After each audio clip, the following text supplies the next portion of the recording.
Tamil cinema நேயர்களுக்கு என்னுடைய அன்பு வணக்கம். வெல்கம் டு எம்டி திரை. இந்த ஷோல நம்ம என்ன பார்க்க போறோம் அப்படின்னா, the story of beautiful girl அப்படிங்கிற ஒரு தெலுங்கு திரைப்படத்தினுடைய ரிவ்யூ தான் நம்ம பார்க்க போறோம். இந்த படம் தமிழ் டப்பிங்கோட யூடியூப்ல அவைலபிளா இருக்கு.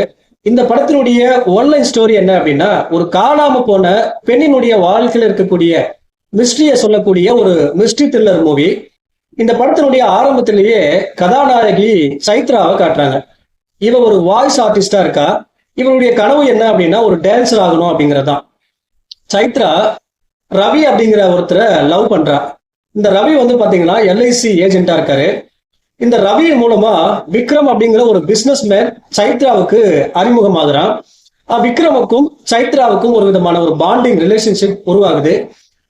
ஒரு நாள் பாத்தீங்கன்னா சைத்ரா காணாம போயிடுறான். சைத்ரா காணாம போனதுக்கான அந்த பின்னணி என்ன, அதுல இருக்கிற மர்மம் என்ன, அதற்கு காரணம் ரவியா இல்ல விக்ரமா அப்படின்னு பல விஷயங்களை சொல்லக்கூடிய படம் தான் இந்த ஸ்டோரி ஆஃப் பியூட்டிஃபுல் கேர்ள். இந்த படத்துல நான் லைக் பண்ண விஷயம் என்ன அப்படின்னா, இந்த படத்தினுடைய ஆரம்பத்திலேயே கதாநாயகி காணாம போயிடுறாங்க அப்படிங்கிற காட்சியை காட்டுறாங்க.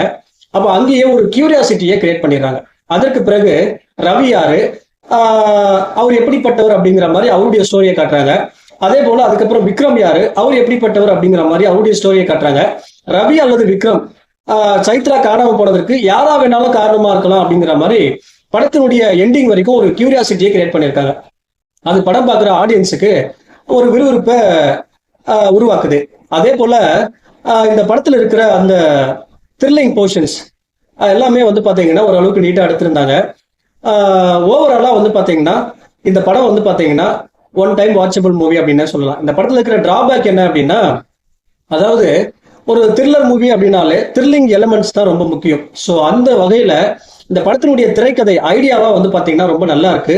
ஆனா இது படமாக்குன விதத்துல பாத்தீங்கன்னா இயக்குனர் கோட்டை விட்டார் அப்படின்னு தான் சொல்லணும். இன்னும் த்ரில்லிங் எலிமெண்ட்ஸை கொஞ்சம் கூட சேர்த்து திரைக்கதையை கொஞ்சம் விறுவிறுப்பா வச்சிருந்தார் அப்படின்னா இந்த படம் வேற லெவலில் இருந்திருக்கும்.